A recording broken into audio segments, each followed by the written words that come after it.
I'm Detective Phelps. We received a call about a domestic disturbance in apartment 803. Oh, the detectives. Listen, Mrs. Bishop's pretty upset. Take the elevator and then left down the corridor. It's the last door on the right.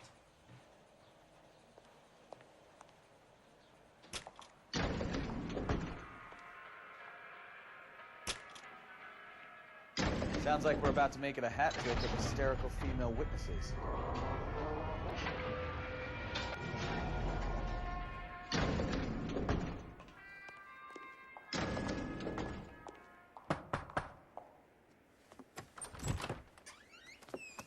LAPD, ma'am.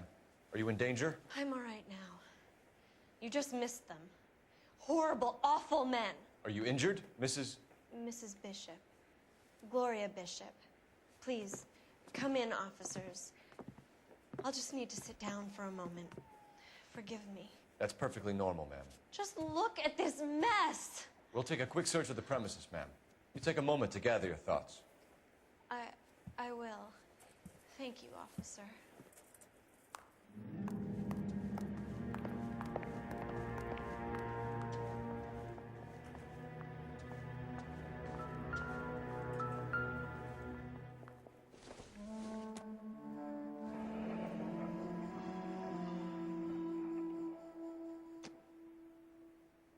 What do you have to do to earn $20,000?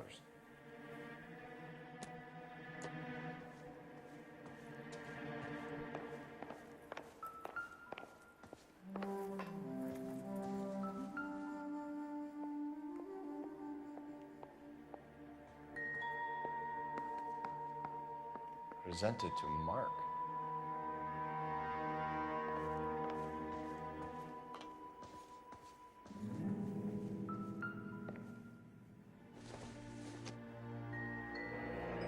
Looks like the old movie set downtown.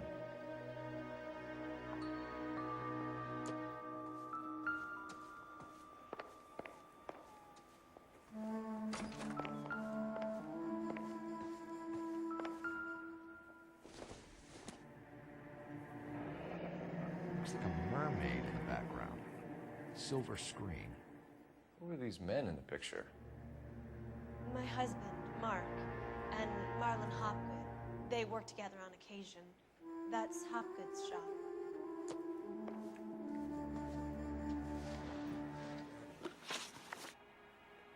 Those men, I think they work for Guy McAfee. Do you know the name?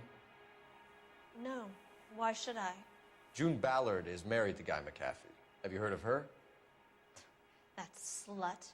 She's been badgering my husband for days. Mrs. McAfee alleges that your husband tried to kill her and her friend last night.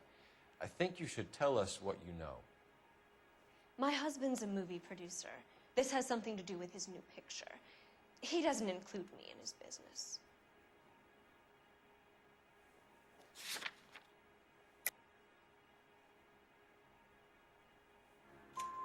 June Ballard said she had a deal to be in his new picture. Mark repeatedly told her no. He had Joan Leslie lined up for the role. That's how he got the finance. June made all kinds of threats. She was very rude to me. You know June Ballard? We were both on the same picture a few years back. That's how I met my husband. Where can we find your husband, ma'am? He told me he would be on set. That's all I know. Either we find him or McAfee's people do, Mrs. Bishop. If you care for him, you should make sure that we find him first. I do care for him, but I don't really know where he'd go if he were in trouble. Hopgood might know.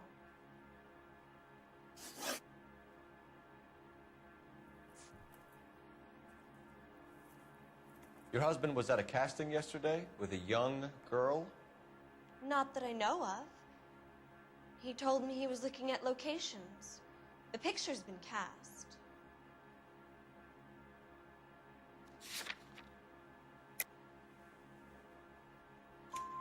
Jessica remembered a mermaid. The mermaid on the front of the prop store. You better come clean with me. This is a sick town, detective. Are you sure you really want to know? The truth is, my husband likes them young. And you think that's okay?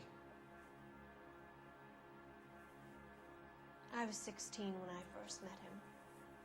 I thought he was a genius, a magician with film. I was 20 before I realized he was just a B-movie hack. But he's nothing compared to some of the monsters at these big studios. My guess is Ballard sacrificed her little friend. Happens to a lot of girls.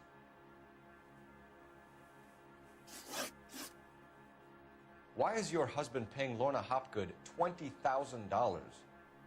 Lorna? Marlon's ex-wife? Are you sure?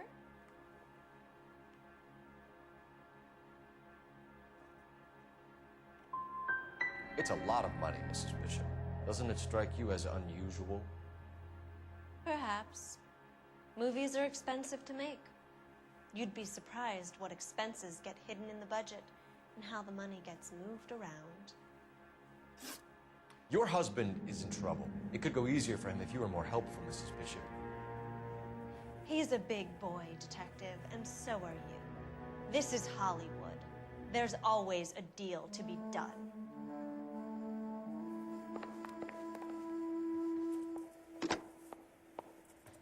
Operator, message for KGPL. Putting you through now. Phelps, 1247. How could I help, Detective? I need a location on a silver screen prop store. Just a moment. Silver Screen Props, corner 3rd and Figueroa. Thanks.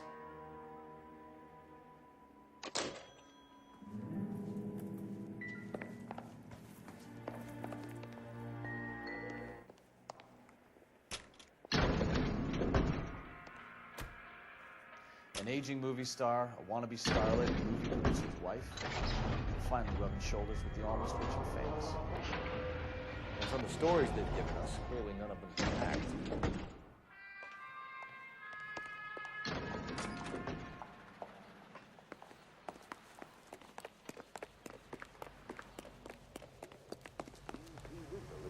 You're behind the wheel. And where exactly are we going?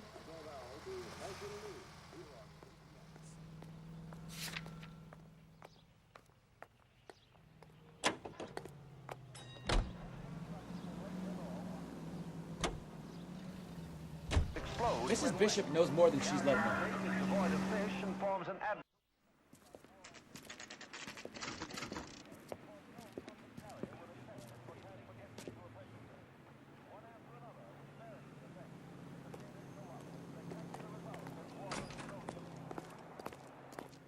Phelps and Bukowski, LAPD. We're investigating the attempted murder of June Ballard and Jessica Hamilton. Christ. I'm Marlon Hopgood. How can I help? You hold castings here? How'd you hear about that? I got a little soundstage out back. Lead the way.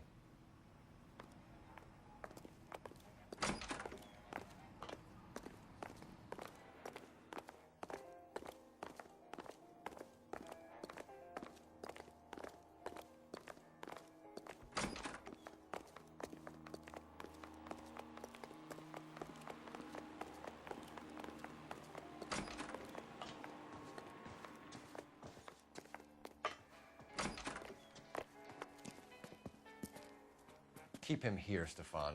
I'm gonna take a look around. What's this got to do with me? Don't try my patience, knucklehead.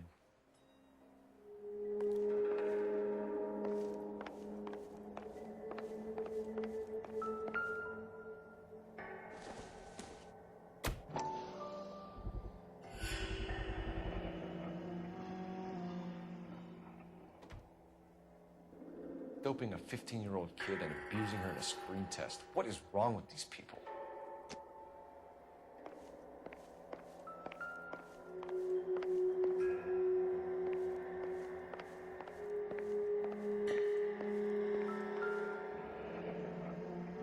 Turn off the lights, Hopgood. Why would I want to do that? Humor him. One-way mirrors. There's a room on the other side. Well, well. Find a way into that peep den, Phelps. I'll stay here and keep our pervert company.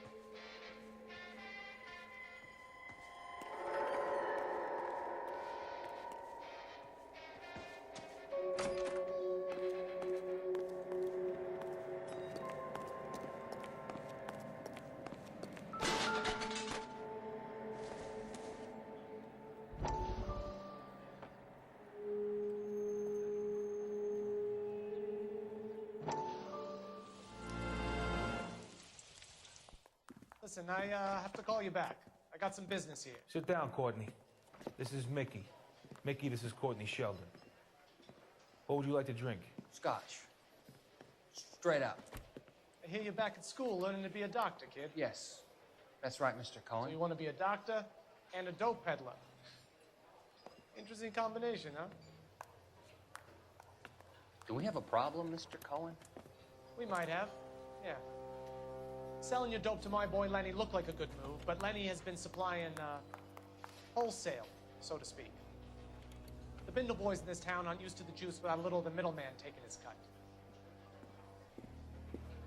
Lenny promised that wouldn't happen, Mr. Cohen. And Lenny works for you. What can I say about Lenny? Let me think. Oh yeah, he's a putz. And he's lazy, and he's greedy, but he's my wife's brother. And how can you make a cake with those ingredients, huh? Please. So how is that my problem, Mr. Cohen? Well, kid, the only way we're going to be able to make this work is to do some repackaging. We need to get the dope out of those dinky little cardboard boxes and... Surrettes. Yeah, Surrettes. Great. We can put it into a big vat so we can water it down a little bit.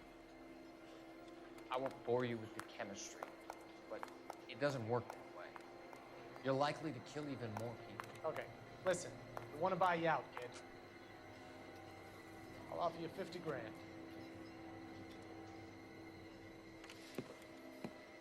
Hey, hey! You don't like my offer?